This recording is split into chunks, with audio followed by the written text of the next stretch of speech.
যে অর্থনীতি আমরা মানে উত্তরাধিকার সূত্রে পেয়েছি তার একটা অনিবার্য পরিণতি, মানে ঋণ নির্ভর এবং অভ্যন্তরীণ কিংবা বিদেশি উৎস থেকে ঋণ নির্ভর যে একটা আমাদের এখানে অর্থনৈতিক ব্যবস্থা অথবা উন্নয়ন কর্মকাণ্ড দাঁড়িয়েছে, সেটা তো আসলে এমন একটা জায়গায় অতীত সরকার নিয়ে গেছে ফ্যাসিস্ট আমলে এটাকে যেখানে ওঠানো হয়েছে, সেখান থেকে তো আপনি এখন চাইলেই এখান থেকে বেরিয়ে যেতে পারছেন না। মানে ওই ঋণগুলো তো আমাদের শোধ করতে হবে এবং সেই ঋণের সুদের পরিমাণ যে পরিমাণে থাকছে, আপনি লক্ষ্য করে দেখবেন যে সরকার কয়েকটা ঘোষণা দিয়েছিল যে ধীরে ধীরে পরিচালন ব্যয় কমিয়ে উন্নয়ন ব্যয় বাড়ানো।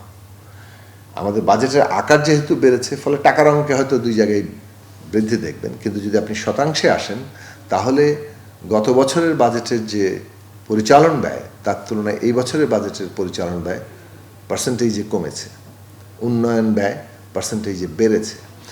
এইভাবে আপনি অন্য ক্ষেত্রগুলোতে দেখবেন, বিশেষত এই ঋণের ক্ষেত্রে সরকার কিন্তু ব্যাংক থেকে যে ঋণ নেওয়ার মানে যদি পার্সেন্টেজে আপনি দেখেন এটা মানে কমেছে।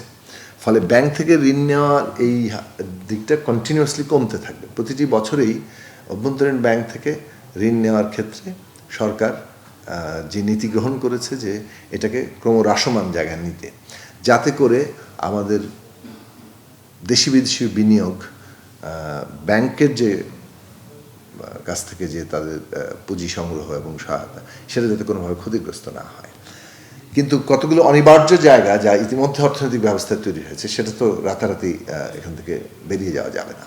ফলে আপনি দেখতে হবে যে আমরা ব্যাংক ঋণের গ্রহণ করছি, কিন্তু ব্যাংক ঋণের আমাদের দৃষ্টিভঙ্গি হচ্ছে অভ্যন্তরীণ ব্যাংক থেকে ঋণ গ্রহণটাকে ধীরে ধীরে কমিয়ে নিয়ে আসা, এবং যে কারণে বেসরকারি বিনিয়োগ এবং সেখানে ব্যাংকিং সাপোর্টটাকে যাতে আরও বেশি সচল থাকে।